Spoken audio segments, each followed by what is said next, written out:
ఎందుకంటే అదృష్టం ఏ కళాకారుడికి దొరకదేమో అనుకుంటా. త్యాగరాయ గారి సభ, అంతకుముందు city central library, Sri Krishnadevaraya, Ravindra భారతిలో మైక్ దొరకడం అంటే అది చూసారా మరి. ఆర్టిస్ట్గా నేను, హార్టిస్టులుగా మీరు, ఇంత చక్కటి కళా ప్రాంగణం. కళ కోసం కాదు, కళ అందరి కోసం. మామూలుగా అయితే కళ కోసం కాదు, కళ నలుగురు కోసం. నలుగురు కాదు, 4 దిక్కుల కోసం. తూర్పు, పడమర, ఉత్తర, దక్షిణ ఏమైతే ఉందో ఆ 4 దిక్కులకి వ్యాపించేవాడు కళాకారుడు.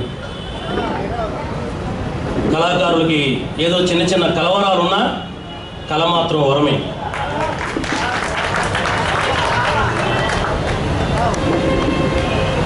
సినీ చలనచిత్ర పరిశ్రమలో ఆబాల గోపాలము ఆనందించినటువంటి, ఆబాల గోపాలాన్ని ఆనందింపజేసినటువంటి ఎందరెందరో మహానుభావులు, వారందరి చిత్రపటాలు ఇక్కడ చూస్తున్నాం.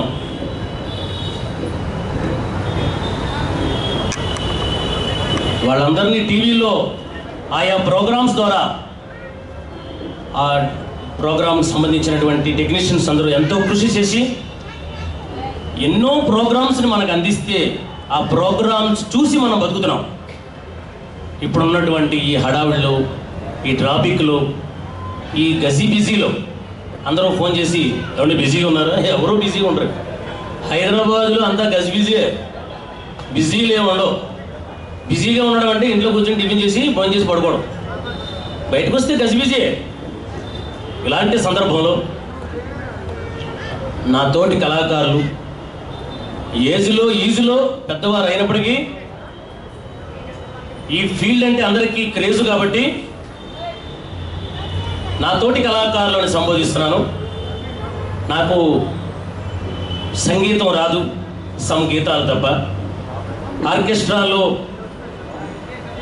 25 రూపాయలు తీసుకున్నప్పటి నుంచి, అంతకుముందు ఆర్కెస్ట్రాలో 82 ఆ టైంలో ప్రోగ్రాం అయిపోయేదాకా, లాస్ట్లో జనం వెళ్ళిపోయేదాకా మైక్ ఉన్నప్పటి నుంచి, అందరూ వెళ్ళిపోతుంటే పెళ్ళికూతురు పెళ్ళికొడుకు కూడా వెళ్ళిపోతుంటే అప్పుడు మైక్ ఇచ్చేవాడు. నేనేం చేద్దాం చేయండి. అదేంటంటే పరీక్ష. కళాకారుడిగా తనను తాను నిరూపించుకోవడానికి పరీక్షగా భావించాలి. ఏదేమైనా నేను ఒక 2-3 పల్లవులు పాడి ఒక పాటని వీలైతే పూర్తిగా లేదా సగం పాడి, ఎందుకంటే పూర్తిగా పాడుతుంటే ఛానల్ మార్చేస్తున్న టైం ఇది. అందుకే పెద్ద మహానుభావులే సగం పాట పాడుతున్నారు. సగం పాడటం తప్పులేదు. అయితే తెలుగువారి అందాల సుందర బంగార ముద్దుల నటులలో నటుడు, తెలుగు మా తల్లికి ముద్దుల కొడుకు, విశ్వవిఖ్యాత నట సార్వభౌమ నటరత్న నందమూరి తారక రామారావు గారికి నునుగు మీసాలు వస్తున్న టైంలో ప్లేబ్యాక్ ఇచ్చిన ఏఎం రాజయ్య గారి దగ్గర నుంచి ఎందరో మహానుభావులు ఉన్నారు. నేను నాకు వచ్చి మీ ముందు ప్రదర్శిస్తున్నాను తప్ప, ప్రదర్శిస్తున్నాను మాత్రం దయచేసి ఎవరు అనుకోవద్దు. కేవలం కాసేపు మిమ్మల్ని ప్రోగ్రాంలోకి, మోటివేషన్ ప్రోగ్రాంలోకి తెచ్చుకోవడానికి చేసే ప్రయత్నం తప్ప మరొకటి కాదు. ఏఎం రాజు గారు స్వరం నుంచి 2-3 వాయిస్లు ఒక పల్లవులు మాత్రం వినిపిస్తానండి. మ్యూజిక్ లేకుండా పాడటం ఎంత కష్టమో వినడం ఇంకా కష్టం. అయితే ఇక్కడ మీకు అందరికీ కళ ఇష్టం కాబట్టి ఎవరో కష్టంగా భావించరు. స్టార్టింగ్ ఎవరు లేచి వెళ్ళరని ఒక అదృష్టం, ఉన్న ధైర్యం. ఏఎం రాజయ్య గారు ఆ వాయిస్ అనుకరణ, స్వరానుకరణ. బృందావనమది అందరిది గోవిందుడు అందరి వాడేని, బృందావనమది అందరిది గోవిందుడు అందరి వాడేని, ఎందుకు రాదా ఈ సునసూయలు అందము అందరి ఆనందములే, అందము ప్రాయము ఐశ్వర్యము గల సుందరి దొరుకుటే అరుదు కదా సుందరాంగులము. ఇలా ఏం రాజు గారు పాడితే ఆ స్థాయిలో, ఏం రాజు గారి తర్వాత ఆ స్థాయిలో మనకు గుర్తుండే వాయిస్. గంటకి ప్రతి ఇంటా వినే ఘంటసాల గారి స్వరం మన తెలుగువారికి వరం. ప్రపంచ తెలుగు వారందరూ కూడా ఆరాధ్యదయంగా భావించే మహానుభావులు ఘంటసాల గారు. ఘంటసాల గారు భక్తి పాట పాడితే శ్రీశైలవాస శేషాద్రివాస గరుడాద్రివాస వెంకటాధీశ నారాయణాద్రీశ వృషభాద్రివాస వృషశైలవాస యల్లలోకేశ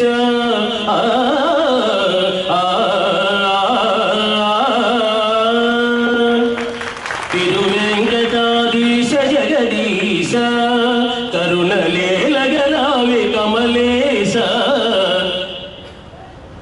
అంత హై పిచ్లో పాడిన మహానుభావులు శేషశైలవాస శ్రీ వెంకటేశ శయనించుమయ్య శ్రీశైలవిలాస శేషశైలవాస శ్రీ వెంకటేశ.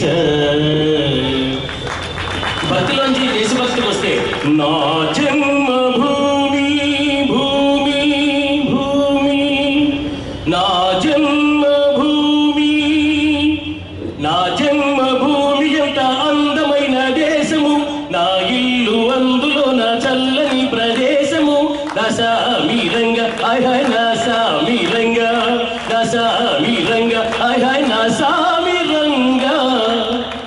ప్రేమ పాటలు పాడితే ప్రేమ పాటల్లో అందేసిన చెయ్యి మహానుభావులు ఘంటసాల గారు. నిలువవే వాళ్ళ కనుల జాన వయారి హంస నడక.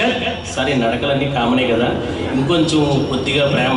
అయ్యయ్యో బ్రహ్మయ్య అన్యాయం చేశావేమయ్యా ఈ బుల్లోడే పుల్లెమ్మైతే ఎంత గుమ్ముగా ఉండేదయ్యా అయ్యా అయ్యా అయ్యా అయ్యయ్యో బ్రహ్మయ్య మూతి చూస్తే మీసం ఇంకా మొలిచినట్టు లేదు.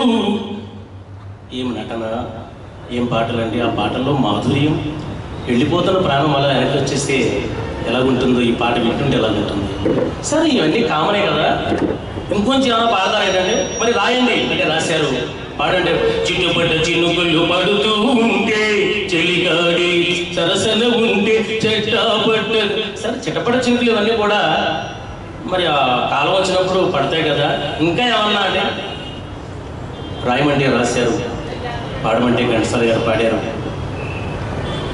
కట్బంద్ వేసుకుని కర్రట్టుకుని అక్కినేని గారు వస్తుంటే కడవెత్తుకొచ్చింది కన్నె పిల్ల అది కనబడితే చాలు నా గుండె గుల్ల. కడవెత్తుకొచ్చింది కన్నె పిల్ల అది కనబడితే చాలు నా గుండె గుల్ల. నీలాటి రేవుగాడ నీళ్ళ గడవ ముంచుతూ వంగింది చిన్నది వంపులన్నీ ఉన్నది చూస్తుంటే చాలు దారి సోపుమాడ పడి చస్తాను వస్తానంటే కాళ్ళగాడ. గడవే ప్రేమ ఎప్పుడో పాడేశారు మహానుభావుడు ఘంటసాల గారి. తర్వాత ఆ స్థాయిలో మనకు గుర్తుండే వాయిస్ మరొక స్వరం మనకు వరంగా జేసుదాస్ గారు. కదిలే కాలమా కాసేపు ఆగవమ్మ జరిగే వేడుక కళ్ళార చూడవమ్మ. జేసుదాస్ గారు భక్తి ప్రేమ పాటలు కూడా భక్తి పాటలు ఆ స్థాయిలో పాడారు. హే పాండురంగ హే పండరీనాథ శరణం శరణం శరణం సాయి శరణం బాబా శరణం శరణం సాయి చరణం గంగా యమున సంగమ సమానం ఏ క్షేత్రమైన తీర్థమైన సాయి మా పాండురంగడు కరుణామయుడు సాయి. స్వరధుని గాన గంధర్వులు బాలసుబ్రహ్మణ్యం గారు.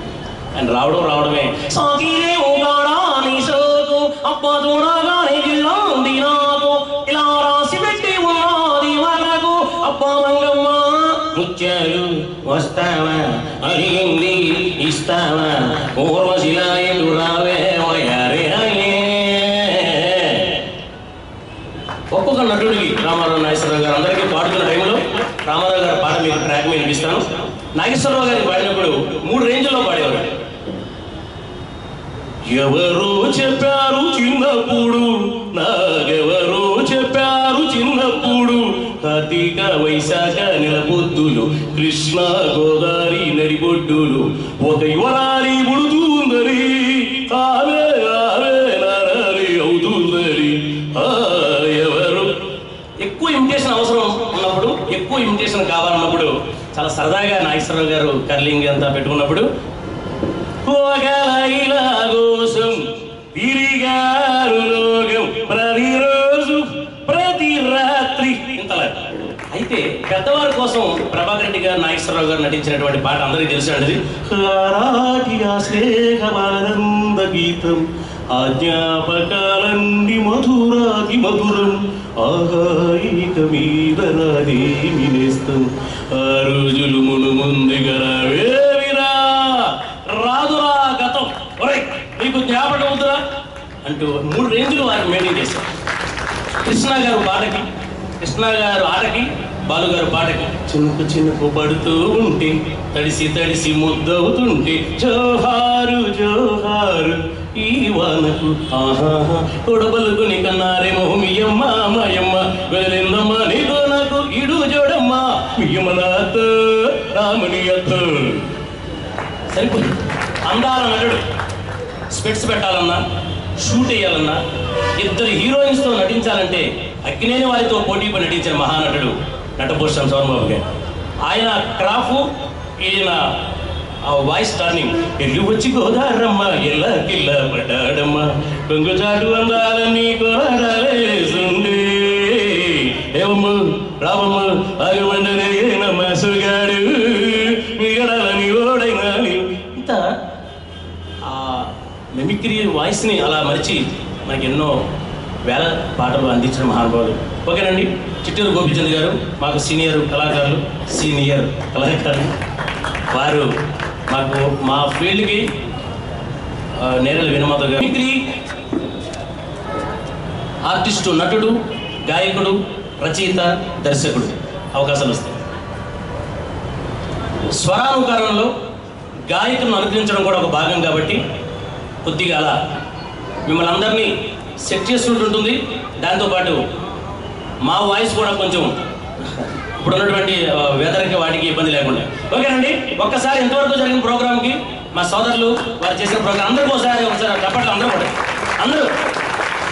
ఇది రవీంద్రబాద్ చప్పట్లు, ఆ చప్పట్లు మాకు జరిగిన చప్పట్లు అవి ఎలా ఉంటేనే అందం. ఇక మిమిక్రీలో మాకంటే మంచి కళాకారులు వారు బాణీలో ఒక వాయిస్కి, ఒక మనకు స్వరపేటికి ఏమైతే ఉందో అన్ని వాయిస్లు దొరకవు అంటే సెట్ అవ్వు. కొన్ని వాయిస్లు కొన్ని తరహాలు దొరుకుతూ ఉంటాయి. మిమిక్రీలో అనుకరణ ముఖ్యం కాబట్టి ఒక 2-3 వాయిసెస్ అనుకరణ. చిత్ర పరిశ్రమలో పెద్దలు రేలింగ్ గారు జములకి పొంబ ఏంటో అనుకున్నాను. నిజంగా రవీంద్ర భర్త మజగా మనవలందరూ కళావృతులు అంది. మరి అయ్యో ఆమోయ్ అమ్మో అనే ఒక రాజబాబు గారు ఇలా ఒక్కొక్క వాయిస్ తీసుకు. బ్రహ్మానందం గారు రావడమే ఏమిటి టెస్టింగ్ చేస్తున్నావా అంటే కనీసం అంకులు కూడా గుర్తుపట్టలేని పరమ సుట్టాగా కలిగాను. అది కాస్త ఏది కాదు రా నీ అంకమ్మ, నువ్వు చెప్తున్న అడ్రస్ బోర్డు మీద ఉంది, బోర్డు మీద అడ్రస్ నీ కాయల మీద ఉంది, ఎందుకు నీ పేరేమిట్రా? రాఘవ. ఏమిటి రాఘవ? రాఘవ నా పేరు బ్రహ్మానందం, నా అంత గొప్ప పేరు కాదు రాఘవ. ఒరే రాఘవ నువ్వా? ఒరే నేను బ్రహ్మానందాన్ని అని బ్రహ్మానందం గారు అమ్మా బుచ్చికి ఎంతమంది కూర్చున్నారు, ఇంతమంది కూర్చోలేరా, ఇంకా చాలా మంది వస్తారు. ఈ రోజు మన కళాకారులందరూ కూడా చక్కటి కళను ప్రదర్శిస్తున్నారు. అది మ్యాటరు. మరి తిమ్మరికి అండి అంటే ప్రదర్శించడం కోసమే కదా అవకాశం ఇచ్చారు. బ్రహ్మాండంగా ప్రదర్శించడం అదొక ఆనందం. అందరికి కూడా కళావృత్తులు బ్రహ్మాండంగా కార్యక్రమాన్ని చేపట్టారు కదా, అంతే కదా, ఏంటంటారండి ఇలా నటులను వాయిస్. జగ్గయ్య గారి వాయిస్ ఇందాక సోదరులు అనుకరించారు. జగ్గయ్య గారిలో ఆయన పాత సినిమా ప్రేమకు అభిమానానికి ఆత్మీయత, ఆ రోజులకి ఈ రోజులకి ఒకదంటే అమ్మాయిని అసలు పెళ్లి చేసుకో అని పాత సినిమాలో, నాటి చిత్రాల్లో, పాత అనకూడదు నాటి చిత్రాల్లో మరి అదే జగ్గయ్య గారు రామయ్య తండ్రి కన్నబోతులు చేయగొట్టింది అయ్యా, నాన్నవారు అందరూ నన్ను వెళ్ళేసాలి, ఇంత జరుగుతున్నా నీకేమీ తెలియనట్టు రాతి పండలా గుర్తుంటా, నువ్వు రాతి ఒట్టి పండరాది రామయ్య తండ్రి కడుపులో ఉండే బాధతో అలా వేశానయ్యా. అయ్యా, దీనికి మళ్ళీ కొత్త శిక్ష విధించాలి. ఎన్టీ రామారావు గారి కాంబినేషన్లో మిస్టర్ గోపీనాథ్, మీరు కేవలం బాధ్యత గల ఒక ఆఫీసులో మాత్రమే, కానీ నేను దేశ రక్షణ భారాన్ని భుజాన వేసుకుని సైన్యాన్ని నడిపించిన major Chakradhar. You mean major Chakradhar? Yes mister Gopinath, ఏ దేశం కోసం ప్రాణాలైనా ఇవ్వడానికి సిద్ధపడ్డాను, అదే దేశంపై తిరుగుబాటు చేస్తున్నారంటే ఇక మీద మీ చేతులు ప్రాణాల్సిందడానికి వీలే. అలాగే ఒక మాట ఇవ్వండి అని జగ్గయ్య గారు రామారావు గారి కాంబినేషన్. హాస్యానికి ఇల్లు మన అల్లు గారు. ఏం మాకేం పనులు అనుకున్నారా, పాటలు ఏమనుకున్నారా, అదే గొరవ ఎక్కింది. అది కలికి అవతారం. ఎందుకంటే దుర్మార్గుల్ని శిక్షించడం, దుర్మార్గులను శిక్షించడం నేను పుట్టాను, నేను ఎక్కాలి గుర్రం అని ఒక అల్లు గారు రావుగోపాలరావు గారు. అల్లు గారు గట్టింగ్ ఇస్తుంటే రావుగోపాలరావు గారు కుర్చీలో కూర్చుంటారు. అయ్యే ఇలాంటి మీసం ప్రపంచంలో అక్కడ లేదు. ఓ స్నేహమ్మ కడుపు మాడ, నీకేమొచ్చిందిరా, ఒక పక్కన మీసం తీసేసావు, సరే ఈ పక్కన కూడా తీసే. అయ్యా ఇప్పటికే ఒక పక్కన మీసం పోయినందుకు నేను గుమ్మిడిపోతున్నాను, రెండో పక్కన కూడా తీయలేదు. ఆ కత్తిలాగైనా పడాయి, నేనైనా గీకుండా అయ్యా ఈ గత్తిని మీకు ఇచ్చి లేదు బాబు, నన్నయ్యా నేనే చేస్తాను అని అల్లు గారు రావుగోపాలరావు గారు చేసినటువంటి నటన. వారంతా మహానటులు.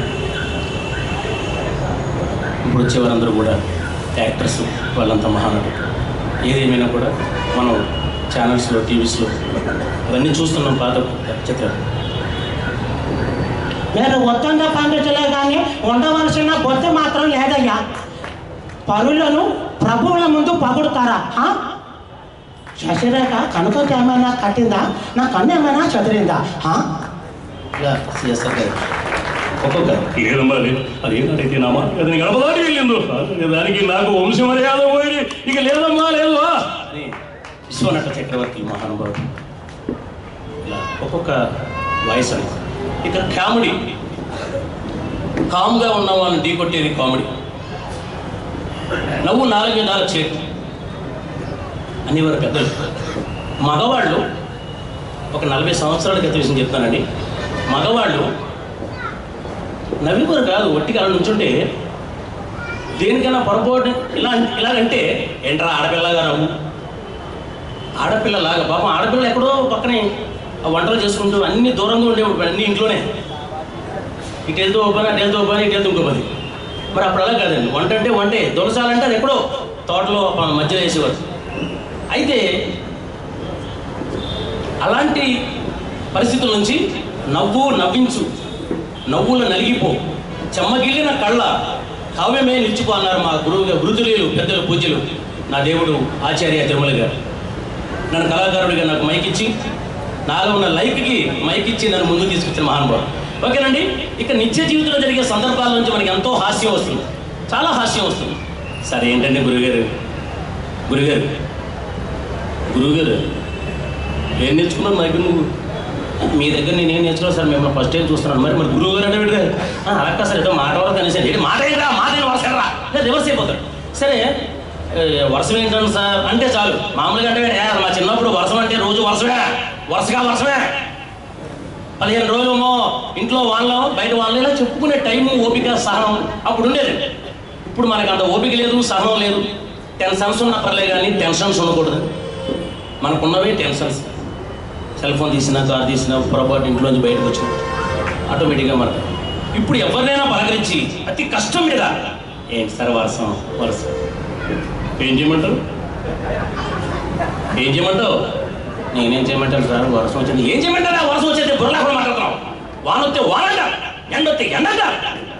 ఇలాగా రివర్స్ అయిపోతున్నారు. ఎవరిని ఏమడిగినా కూడా రివర్స్ ఘోరంగా. సార్ ఆ బిడ్స్ ఎలా వెళ్ళాలండి అని అడిగామనుకోండి, ఆ బిడ్స్ బండి మీద వెళ్ళొచ్చు, బస్సు మీద వెళ్ళొచ్చు, ఆటో నడిచి వెళ్ళిపోయా 4 అడుగులు. మా చిన్నప్పుడు మేము 5 వెళ్ళిపోవడం. ఇలాగా అడిగిన దానికి సమాధానం ఎవరు చెప్పట్లేదని చెప్పడం కోసం మీకు చెప్తున్నాను. తర్వాత మనకి ల్యాండ్ లైన్, చిన్నపిల్లలు అక్కడక్కడ కనిపిస్తున్నారు కాబట్టి వాళ్ళు మర్చిపోకూడదు. ఎందుకంటే వాళ్ళు భావి భారత పౌరులు, అంతకంటే మించి అసెంబ్లీ పార్లమెంట్ మెంబర్లు. వాళ్ళు అక్కడ ఎప్పుడు ఏం చేస్తారో తెలియదు, వీళ్ళు ఇక్కడ ఏం చేస్తారో తెలియదు. దయచేసి మిమిక్రీ కళాకారుడు మాత్రం ఎప్పుడు కూడా అన్యదా భావించదండి. మిమిక్రీ ఆర్టిస్టు సర్వ స్వతంత్రుడు. కేవలం మిమ్మల్ని ఎంటర్టైన్ చేయడం కోసం తప్ప ఎవరిని ఉద్దేశించింది కాదు, ఎవరిని కించపరచడం కాదు. ఎందుకంటే ఇది గవర్నమెంట్ ద్వారా వచ్చిన ప్రోగ్రాం కాబట్టి దయచేసి అందరూ కూడా వినయపూర్వక విజ్ఞప్తి. ఇప్పుడున్నటువంటి మొన్నటిదాకా ల్యాండ్ లైన్ ఫోన్, ఇప్పుడు ల్యాండ్ లైన్ ఉంది, అప్పుడు లోన్ కోసమే ఫోను, అప్పుడు ఓన్లీ ఫోన్. సరే ఫోన్ రాగానే చిన్నపిల్లలకి సరదా ఫోన్లు ఇచ్చేస్తారు.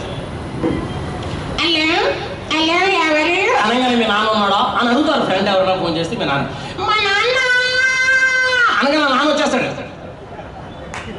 ఆ పక్కన ఎక్కడ ఉంటాడు, దేవుడి గదిలో డ్రెస్ చేసుకుంటాడు. లేడని చెప్పు లేడని చెప్పు లేడని చెప్పు లేడని చెప్పు లేడని చెప్పు లేడని చెప్పు. పాప ఈ అమ్మాయికి ఏం చెప్పాలో అర్థం కాదు. రిసీవర్ ఇక్కడే ఉంటాడు చెవి దగ్గర. లేడని చెప్పనా? లేడని చెప్పనా? లేడండి, నిజంగా లేడని చెప్పమంటున్నాడు. పిల్లలకి అన్నీ మనమే నేర్పిస్తాం. ఒరే అమ్మకి చెప్పకే అన్నాం అనుకోండి, నాకు 5 రూపాయలు ఏం చెప్పొద్దు అన్నాడో తర్వాత చెప్పొద్దు అన్నాడంటే ఏదో ఉంది. ఇంత సైకాలజీ వాళ్ళు. చిన్నపిల్లలు మన తక్కువ అంచనా. నెక్స్ట్ ఏంటో చెప్పేస్తారు వాళ్ళు, ఏ సినిమా పరిచయం చెప్పేస్తారు. అంత పాజిటివ్ వాళ్ళు. ఇలా చూస్తుంటే మన అమ్మాయిలు అనుకుంటాం కాదు, మన అమ్మాయిలో చూస్తుంటారు. ఇంకో కోణం చూస్తే మహామహా పెద్దలు మన పూర్వీకులను అడుగుంటేస్తుంటారండి. అంతే తప్ప వాళ్ళు చిన్నపిల్లలు కాదు. సరే మొబైల్, సెల్ ఫోన్. ఒకనొక టైంలో మొబైల్ అనగానే సిమ్ కార్డ్ వేసుకుంది. ఏమన్నా కలిసిందా? కలవలే, వాళ్ళ అమ్మగారితో మాట్లాడేయాలి బాధ. సరే అలాంటి పరిస్థితుల నుంచి పైన మొబైల్స్ కొట్టుకుని, సెల్ ఫోన్ సిమ్ కార్డు కొట్టుకుని దాకా వచ్చేసాం. ఇప్పుడు మనం చూస్తూ ఉంటామండి, ఫోన్లో మాట్లాడేటప్పుడు ఎంత స్లోగా మాట్లాడితే అంత క్లారిటీ. పెద్దలు రాళ్ళమండి వారికి మా మా మా ప్రోటోకాల్ సార్, మీరు కనపడగానే మా ఆర్టిస్టులందరికీ మీరు ఆర్టిస్టు. ఒకసారి అందరూ చెప్పడం కొట్టండి. ఏంటంటే మాకు గ్యాప్, వారికి నమస్కారం పెట్టడం కూడా గ్యాపే. కంటిన్యూ ఐటమ్ చేసేసుకుంటూ మధ్యలో గ్యాప్ రావడం లేవద్దంటే కాస్త మేము కూడా కొంచెం చెప్పి టైం సెట్ చేసుకోండి. సెకండ్స్ గ్యాప్ వస్తుందన్నమాట. అది అడిగి కొట్టించుకోవడానికి ఏమి అనుకోవద్దు. అడిగినా కొట్టించుకునే రోజులు మీ చప్పట్లు కళాకారులు జరిగితే పట్ల ముందుగా అమలు చేశారు. ఓకేనండి. ఇక సెల్ ఫోన్లో ఎంత స్లోగా మాట్లాడితే అంత క్లారిటీ ఉంటుంది. ఇక్కడ పెద్దలందరూ ఉన్నారు, దయచేసి ఎవరు అన్యదా భావించవద్దు. మేము కొన్ని ఫోన్లు వింటూ ఉంటామండి. అప్పుడప్పుడు ఐఏఎస్ ఫోన్ చేసినప్పుడు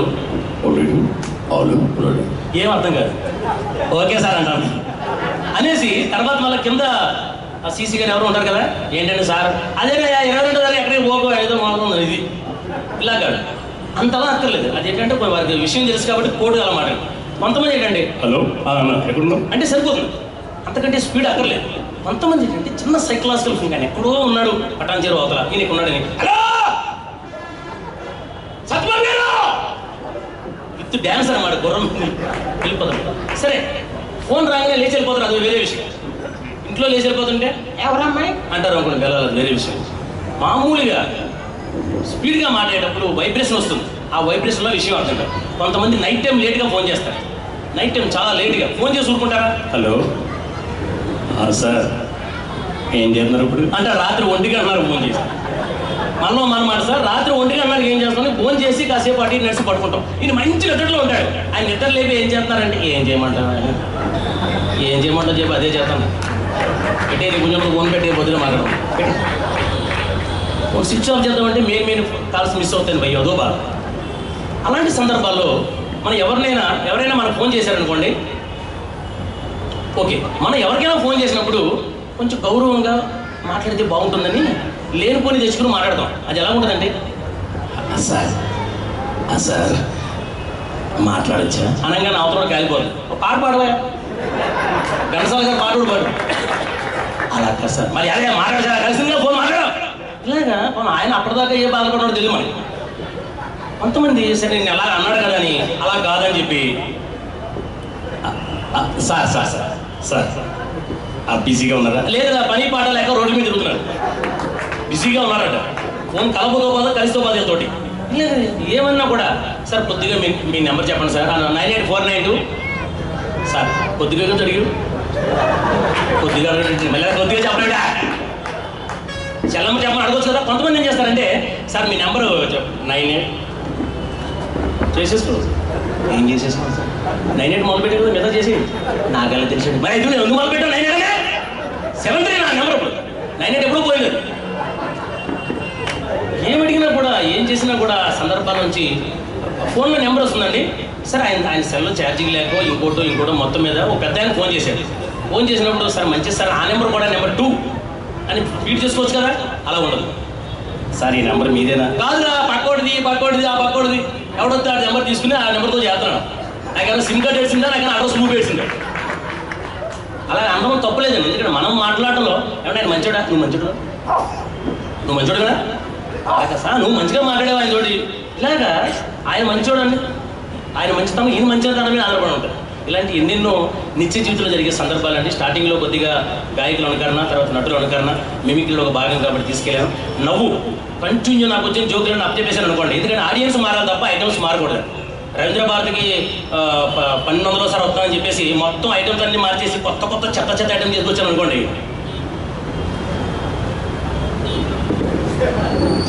ఒకప్పుడు చేసేవాడు రీడు అని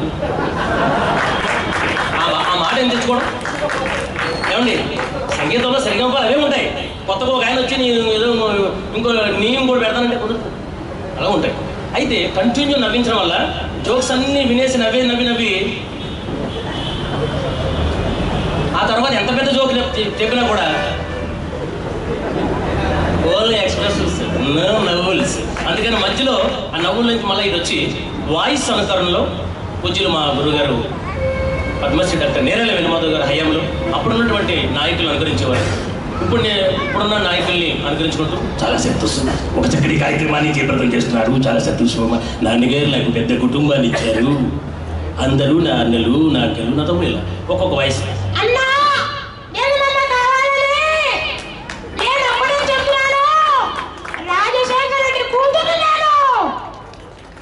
వాయిస్ అనుకరణలు.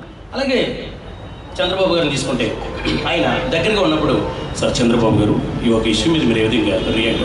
ఓకే, మనం తప్పకుండా యాక్షన్ తీసుకున్నాం. ఎందుకంటే ఎక్కువ వాయిస్ అవసరాన్ని బట్టి వాయిస్ వాళ్ళు కూడా అవసరాన్ని బట్టి వాయిస్ వదులుతారు. ఇంకొంచెం స్పీడ్గా మాట్లాడితే ప్రభుత్వ విధానాలు కానివ్వండి, ప్రజా విధానాలు కానివ్వండి, ఈ రావాలి మీకు అందరికీ తెలియజేస్తున్నాను. నేను ఒక్కటే చెప్తున్నాను, ఏం జరిగినా మన మంచిగా జరిగింది, జరగబోయేది మన మంచిగా జరుగుతుంది. ఆ విధంగా మనం ముందుకు వెళ్తున్నాం. ఇంకా స్పీడ్గా మాట్లాడతారండి. ఒక 50 మీటింగ్స్ అయిన తర్వాత విద్యానంద జరిగారు టైం చెప్పండి అంటే టైం అంటే ఇప్పుడు అయిన టైం కాదు, నా టైం అంటే ఉండే టైం పోయాడు. ఇంకా ఉందా? ఓకే, టైం చెప్పండి. నీ టైం అయిపోయింది. ఇంటికి ఫోన్ చేసి నేను 6 గంటలు ఇచ్చినాడు. అది నేను అనేది హాస్యం అనేది ప్రతి సందర్భం నుంచి తీసుకోవచ్చు అని చెప్పడం కోసం. జంజాల గారు మహానుభావులు, జంజాల గారి ఫ్యామిలీ, అమ్మగారు వారి మిసెస్ గారు వారి ఆధ్వర్యంలో వారి ఇంట్లో ప్రోగ్రామ్ చేసే అదృష్టం నాకు దొరికింది. నాకు గొప్ప వరంగా భావిస్తున్నాను. జంజాల గారు చాలా బాగుంది. నేను చెప్పింది నువ్వు కరెక్ట్గా చక్కగా నువ్వు మిమిక్రీ ఓన్లీ మిమిక్రీ అందరూ చేస్తున్నారు. నువ్వు చేసిన CD ఐటమ్ స్టేజ్ మీద చేయమని చెప్పాను, చాలా చక్కగా చేసావు అన్నారు మహానుభావులు. పబ్లిక్ నవ్వుల బూత్ అని ఒక క్యాసెట్ చేసేవాడు ఛానల్ కదా, వారు రిలీజ్ చేశారు ఆ క్యాసెట్. జంజాల వారు అన్నారన్నమాట, మిమిక్రీ అందరూ చేస్తున్నారు కదా, ఆ రోజు నీవు మిమిక్రీ చేయడం ఏంటి, ఆ క్యాసెట్లో ఐటమ్ చేయమన్నారు. అది సరదాగా చేసి వారిని ఆనందింపజేసిన సందర్భం. ఓకేనండి. చంద్రబాబు నాయుడు గారు బాగా ఒక 20-30 మీటింగ్స్ అయిపోయిన తర్వాత వాయిస్ పోతున్నాడు. వాయిస్ పోయినా మీటింగ్ ఆగకూడదు, ఎందుకంటే నెక్స్ట్ మీటింగ్ మళ్ళీ పోస్ట్పోన్ అయిపోతుంది.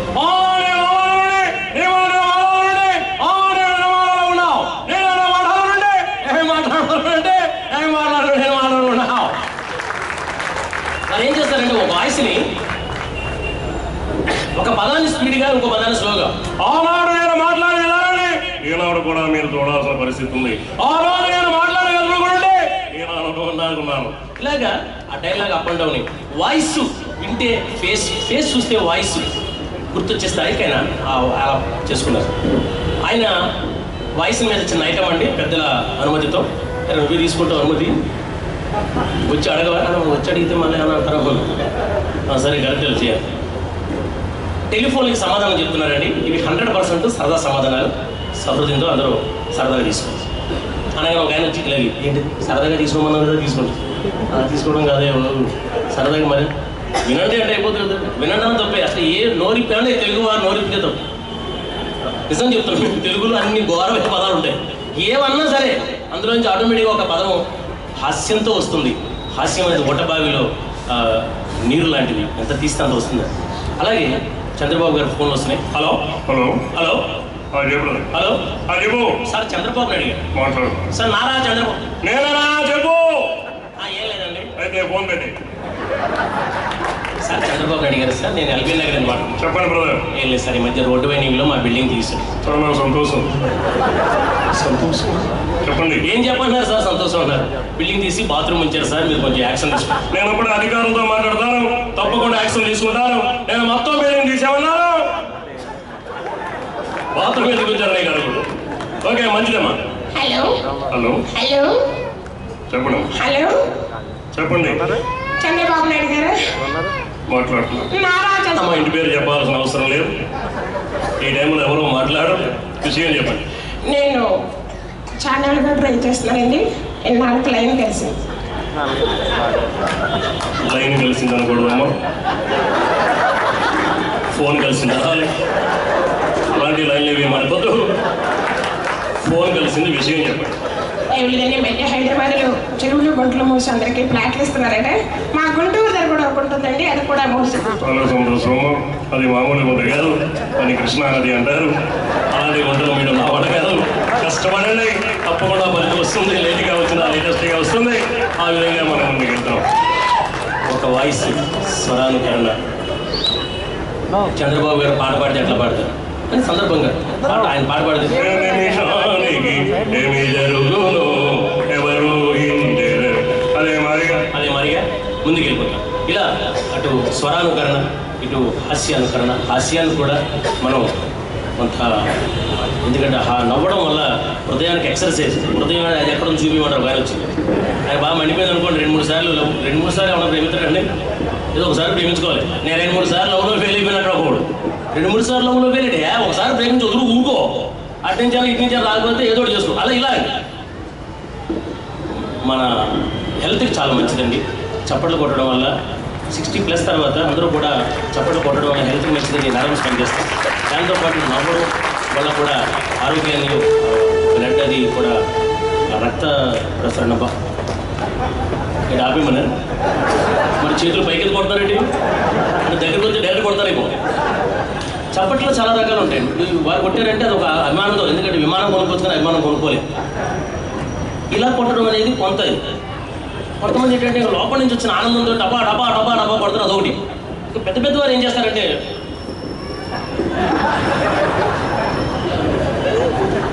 నీకు చేతులు ఏడు సార్లు ఇలా ప్రతి సందర్భం నుంచి కొంచెం హాస్యాన్ని మీకు అందించే చక్కటి అవకాశం. కళాకారులందరికీ కూడా ఇది ఒక కళా జాతర. కళాకారులందరూ కలిసి ఇక్కడ ఉన్న కళాకారులు, తోటి కళాకారులు కళ మీద కసి పెంచుకో, తోటి కళాకారుల మీద ప్రేమ పెంచుకో. ఇలా మా సోదర కళాకారులందరికీ, ముఖ్యంగా మా మిమిక్రీ కళాకారులందరికీ మేము చెప్తూ ఉంటాం. ఎందుకంటే అందరితోటి కలిసి ఆనందంగా సంతోషంగా ఉండాలి తప్ప ఎస్వి రంగారావు గారు, కైకల సత్యనారాయణ గారు, అటవీరావు రావుగోపాలరావు గారు కూడా అలా లేరు. ఎంతో చక్కగా ఎవరు కల్పిస్తే ఏం చేస్తున్నావు అని అడిగేవారు. ఇప్పుడు అలా కాదు, వాళ్ళ ఏం చేస్తున్నా ఈ మధ్య ఆయన ఏదో చేస్తున్నాడు బాబాయ్, దేవుడు ఇచ్చింది ఆయన చేస్తున్నాడు, ఎవరు చేసేది అది చేస్తారు. ఏమండి ఇలాంటి కొన్ని సందర్భాలు తీసుకుని సందర్భాలు మీకు ఓకే. సినిమా హాల్లో జరిగే చిన్న సందర్భం అండి. సినిమా హాల్లో మామూలుగా లేట్గా వెళ్ళడం వల్ల జరిగే సందర్భాలు అందరికీ తెలుసు. అయితే సినిమా అంటే ఏంటి అంటారు కొన్నాళ్ళు పోయి. నాగార్జున ఎవరంటే నాగేశ్వరరావు గారు, కొన్నాళ్ళు పోయిన తర్వాత నాగేశ్వరరావు ఎవరంటే నాగ చైతన్య తాతయ్య. ఇలాగ అయిపోతుంది జనరేషన్ ప్రకారం. అందుకే మనకి సీరియల్స్ అన్ని టీవీలో వస్తూ ఉంటాయి. ఒకప్పుడు మహాభారత్ వచ్చింది 20 ఏళ్ల క్రితం, ఇప్పుడు మళ్ళీ మహాభారత్ వస్తుంది. ఎందుకంటే ఇప్పుడు జనరేషన్ కోసం వాళ్ళు ఎవరు మళ్ళీ అమ్మని అడగడం, నాకు తెలియదు నువ్వు చూడని ఇలా అన్నాం. అంత చిరాకులు పరాకులు అయిపోయినాయి పరిస్థితులు. సినిమా హాల్ దగ్గర ఒక ఆయన గురిగాడు, ఈ స్కూటర్కి స్టాండ్ ఎక్కడండి? ఏంటి స్కూటర్కి స్టాండ్? అదేంటి స్టాండ్ కదా? అలా కదా సార్, నేను సినిమా చూడాలి కదండి, మరి బయట బండి పెట్టి ఏమన్నా దొల్లి చేస్తాను, నాకు అర్థం కావట్లేదు రండి వీడు అని. సరే మొత్తం మీద లోపలికి వెళ్తారండి. అప్పటికే పిక్చర్ స్టార్ట్ అయిపోతుంది. పిక్చర్ స్టార్ట్ అయిపోవడం వల్ల పిక్చర్ వేసాడు రా నేను చెప్పాను అని లోపలికి వస్తాడు. లోపలికి వచ్చి ఎక్కడ దాకా వస్తాడో అక్కడికి వచ్చి అయిపోతాడు. ఎందుకంటే అప్పటిదాకా బయట ఉంటాడు. సడన్గా లోపలికి వచ్చేటప్పటికి పిక్చర్ మాత్రం కనిపిస్తుంది, సీటు కనపడదు. అందరికి తెలిసిన విషయం. సీట్ ఎక్కడ ఉందిరా?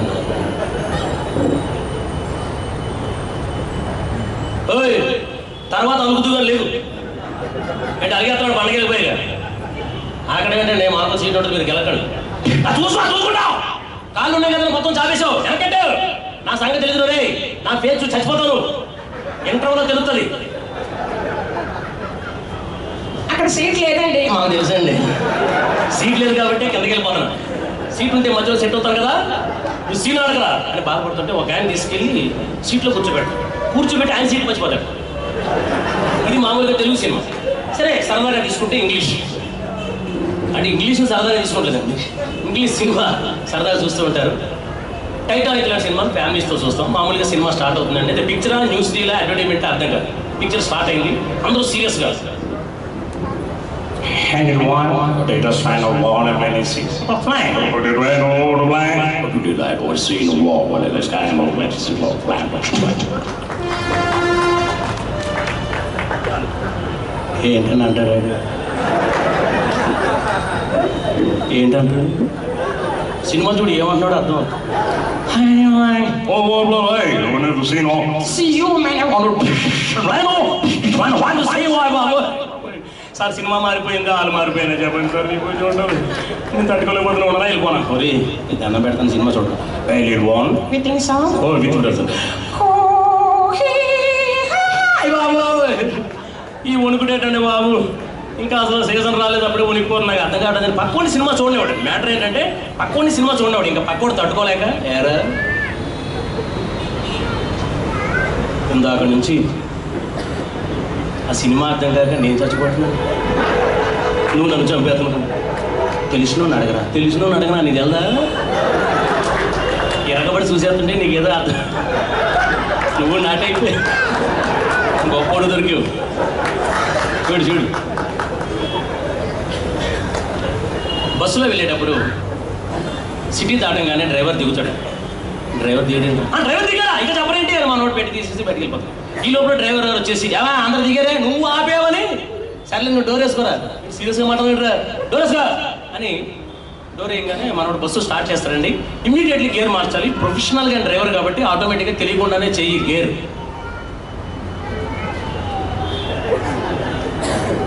గేర్ రేట్ ఉండాలి వెంకట్రావు ఇక్కడ గేర్ రేట్ ఉండాలి చూసావా గేర్ రేట్ నాకెందుకురా గేర్ రేట్ బస్సు నడిపించేది నువ్వా నేనా సర్లే ఏదో ఎక్స్ప్రెషన్ నువ్వని ఎవడైనా బ్రీఫ్ కేస్ పర్సు నెక్లెస్ కూడా ఇరముక్కడు కొట్టేసాడు రా ఇనప సామాన్లు ఎవడు ఎక్కినట్రా బస్సు అని బాధపడుతుంటే వెనకాల సీట్లో ఒక ఆయన సీరియస్గా డ్రైవర్ ఇలా చూస్తుంటాడు ఒక మంచి ఎక్స్ప్రెషన్ పెట్టి ఇంక డౌట్ వచ్చి హలో సార్ గురుగారు ఇక్కడ గేర్ రేట్ ఉండాలి చూసారా గేర్ రేట్ ఏ నీరసం ఉందో వయసు అదే చూసారా చూడడం ఏంటండి మనిషికి హెల్పింగ్ నేచర్ ఉండాలి నేను డిపోలో చూస్తున్నాను మీరు డ్రైవింగ్ చేస్తారా దాన్ని ఎలా అవుతారు మీరు ఎంత లాగినా ఓట్లేదని మీరు ఇందాక దిగినప్పుడు నేనే లాగి వెనకాల పెట్టాను కలుపు మరి ఇంజన్ కూడా ఇప్పారా టైర్లు ఇప్పించే దొల్లించి కూడా వెళ్ళిపోతాం అని ఆ గేర్ రాడ్ ఫిట్ చేసుకుని మంచి స్పీడ్లో వెళ్ళిపోతాం ఆ స్పీడ్కి బస్సులో కూర్చున్న వాళ్ళు గురుగారు కుర్రోడు ఏం డ్రైవింగ్ చేస్తున్నారండి ఎక్స్లేటర్ మీద తప్ప ఇంకెక్కడ కాల్ పెట్టలే మీరు ఏమంటారు నేనేమంటాను సార్ వాయిస్ బాగా కూర్చోండి క్యా సాబ్ ఏ డ్రైవర్ ఏ బస్ కా డ్రైవింగ్ ర్యాకెట్ కా డ్రైవింగ్ క్యా డ్రైవింగ్ కరే ఓ ఒకసారి ఊరుకో వీళ్ళందరూ గొడవ పెట్టేస్తుంటే మొత్తం మీద డ్రైవర్గా తట్టుకోలేక నోర్మెంట్ హేలా కూడా మీరు పొద్దున్న నుంచి ఎవడ మొక్కలు చూసారు నాకు ఏం అర్థం అవ్వట్లేదు బ్రేకులు పడక నేను చచ్చిపోతుంటే వెనకాల మీరు కూడా ఏంటన్నా అన్నాడు బ్రేకులు పట్టలేదంట నేను గుర్తేస్తాడో తెలియదే బాబు ఇలాగా బస్సుల్లో ట్రైన్స్లో ఎన్నో సందర్భాల్లో హాస్యం అనేది నిమిడిగుత్తమే ఉందండి ఆ హాస్యాన్ని మీకు అందించడం మా కళాకారుల బాధ్యత మీరు వంటలు వండి చదువులు చదివి ఉద్యోగాలు చేసి వ్యాపారాలు చేసి అలసిపోతే మీ అలసట పోగొట్టే ఉద్యోగం దేవుడు మాకు ఇచ్చినటువంటి ఆట పాట మాట మ్యాజిక్ ఇవన్నీ మీకోసమే మేమేదో ఉద్యోగం చేసుకుని బతకొచ్చు మరి ఎందుకు బతకలేదంట అదో బాధ ఇప్పుడు పొరపాటున ఎక్కడికైనా వస్తాం సార్ మేము చాలా దూరం నుంచి వచ్చామండి దయచేసి మా కార్యక్రమాన్ని ఈ పక్కనే ఉండరా పక్కలో దూరం నుంచి ఎందుకు వస్తాం ఈ పక్కన మా పక్క సందులో ఉందో ఫ్లాట్ తీసుకో ఇలాగా ఏం అడిగినా కూడా మనం ఎవరితోటి ఏం మాట్లాడేట్లేదు పరిస్థితి ఓకేనండి ఇంత చక్కటి కార్యక్రమం పంతులు గారి మంత్రాల్ని చాలా ఫాస్ట్గా చేసేస్తాను అడుగుతున్నాను నిజంగానండి మ్యారేజెస్లో ఆర్కెస్ట్రా వారు ఏం చేస్తారంటే మా సోదరులు ఆర్కెస్ట్రా నాకు ఈ పాటలు అక్కడి నుంచి వచ్చినాయి కూర్చుని 2 గంటలు ఆ వాయిస్లు అన్నీ బయట అయిపోయి సరే ఓకే మగపిల్లి వారి కోరిక మేరకు అని వీళ్ళకి వచ్చిన పాటలన్నీ పాడేసుకుంటారు మగపిల్లి వారు కదా ఎవరో మాట్లాడరు ఇక పొరపాటున ఎవరైనా ఏట్రా పాటలు అంటే నోర్మోయి మగవాళ్ళు అడిగారంట ఏం మాట్లాడడం లేదు ఓకేనండి పెళ్లి కూతురు భోజనాలు మొత్తం రెడీ, పంతులు గారు రావడం లేట్ అయింది. ఆ లేట్ మామూలుగా ఉండదు పరిస్థితి. ఏంటండి పంతులు ఇప్పటికీ గంటన్నర లేట్, అసలు మా వాడి పెళ్లి 3 సార్లు అయిపోయింది, గొడవ నాకు అర్థం కావట్లేదు, ఈసారి కూడా అయిపోయి ఉందని బాధపడుతుంటే మా ఆర్టిస్ట్ వెళ్ళి, సార్ నేను ఆర్టిస్ట్ అండి, మధ్యలో గ్యాప్ కోసం అని పిలిచారు. ఏ గ్యాప్? అది మ్యారేజ్ అయిపోయిన తర్వాత భోజనానికి మధ్యలో గ్యాప్ కోసం. మరి గ్యాప్ అంటే గ్యాప్ అంటే చెప్పు, చచ్చిపోతాను నేను ఇప్పటికే టెన్షన్ తోటి. సర్లే ఊరుకోండి సార్, అందాక నేను మేనేజ్ చేస్తాను, ఆయన వచ్చి చేసేస్తారు పెళ్లి అనగానే మా ఆర్టిస్ట్ మంత్రాలు చదువుతానండి. 100% సరదా మంత్రాలు సహృదయంతో తీసుకోవాలి కాబట్టి ఓకేనా? అది ఇదిగో స్టార్ట్ చేశాడు ఆయన అనగానే చప్పట్లు కొట్టాలన్నమాట. మా అలీ గారు మ్యాజిక్ చేసేటప్పుడు అంటాడు, ఇంత పెద్ద ఐటమ్ నేను చేయడానికి నేను ఎంత స్ట్రగుల్ అయ్యాను, ఎంత నేర్చుకున్నాను, దానికోసం ఎంత ప్రాక్టీస్ చేశాను మీరు అంటాడు. కాసేపు నాకు తెలుస్తుంది. ఓకేనండి, ఈరోజు మంచి కాంబినేషన్ మా మిత్రులు అలీ గారు నేను కలిసి చేయడం చాలా హ్యాపీగా ఉంది. అంటే ఇంకొకరితో చేస్తే హ్యాపీగా ఉండవేంటారు నువ్వు, నీకు చెక్కు కావాలో వద్దంటారు అదోపాసం వల్ల హ్యాపీగా వెళ్ళిపో, నువ్వు చెక్కింది అంటారు. ఓకేనండి, సరదాగా పంతులు గారు మంత్రాలు. ఓం న్యాయ వినాయకాయ వెంకటేశ్వరాయ నా బాధ నాది, వాళ్ళ బాధ వాళ్ళదనమే, వాళ్ళ బాధ నాకు అర్థం కాదు, నా బాధ వాళ్ళకి అర్థం కదమే, కడుపులో పేర్లు ఉండిపోతాయి, ఏం చేయాలి అర్థం కదమే, పంటలు బ్రహ్మాండంగా ఉంటారు, ముక్కులు పతలే పోతున్నారమే, నేను వెళ్ళేటాడు సాంబార్తో ఇంకేం మిగిలిదనమే, ఇంతకి పెళ్లి వచ్చినాడు, పెళ్లి కూతురుకుందా, పెళ్లి కుమార్తె తీసుకురండి అనగానే పెళ్లి కుమార్తె వస్తుంది. అమ్మాయి చాలా బాగుందనమే, ఇటువంటి అమ్మాయి చూడడమే, అమ్మాయి తిరుపతి పొందడమే, అమ్మాయి రోజంతా సంవత్సరం తంతనమే, ఈడవడం మంచి లక్కీ సెన్స్ కొట్టాడమే, నాకు రావాల్సిన ఛాన్స్ విడిగిపోయిందనమే, ఈ అమ్మాయి వాడికి ఒక 4 పాతిక 30 40 50 రూపాయలు తప్పు చేద్దామే, అమ్మాయి చేసి కూర్చో, మా పెళ్లి కూడా పెట్టాను కూర్చో, ఆ పెళ్లి కూడా తీసుకున్నాడు అనగా పెళ్లి కూడా వస్తున్నాడు, ఈ రెక్క దొరికాడమే, ఇలామే ఇచ్చామే కొట్టామే, అమ్మాయి చేసిన శ్రీమణమే నేను పప్పు నాయన కొబ్బరికాయ తీసుకున్న అమ్మాయి కాళ్ళు దూరంగా కొట్టాడు. నీళ్ళు కూడా చీరమే సొంత పెట్టరా కొట్టే వాళ్ళ కూర్చో, అమ్మాయి గాయ తీసుకో, ఆ గాయ తీసుకుని పెళ్లి కొడుకు నెత్తి మీద కొట్టాను మే, గొడవ వదిలిపోతున్నాను మే, ఇల్లండి గొప్పలు కూడా అందరూ తీసేసినట్టు 10 రూపాయలు అప్పాడు. రక్తం కాదు నాయన, కొంకం నాయన, చెమట అవసరం పడింది ఒక నాయన, అమ్మ తల్లి గాయ తీసుకుని చెప్పుకుంటాడు నన్ను చంపేస్తా, నేల మీద కొడుతు కొబ్బరికి నెత్తి మీద కూడా సౌండ్ వస్తుంది పడింది ఒక నాయన, అమ్మ జీలకర్ర బెల్ల పెట్టి భయపోతే ఆ జీలకర్ర బెల్ల ఆ పక్క నుంచి జీలకర్ర బెల్లం వద్దు, జీలకర్ర బెల్లం వద్దు, లోపలికి వెళ్ళిపోద్ది, కొద్దిగా పసుపు పెట్టండి, ఇక్కడ పసుపులు గీసుకులేదు తాలి కడుతుంటారు సార్, కొంచెం టైం తలకి ఎదిరిపోయింది, నో టైం, నువ్వు కట్టపోతే నేను కట్టేద్దాం జాగ్రత్తగా చూడైనా, ఓం శతమానం భవతి శతాయుష్నే కంటే వస్త్ర ఈ విధంగా తాలి కట్టాలైనా, ఇలా ఎన్నెన్నో సందర్భాలు తీసుకొని మమ్మల్ని అందరూ నవ్వించి చక్కటి అవకాశం కల్పించిన మా కల్చరల్ డిపార్ట్మెంట్ వారికి, తాళబండి వారికి, ఇంకా వారి మిత్రబృందం అందరికీ కూడా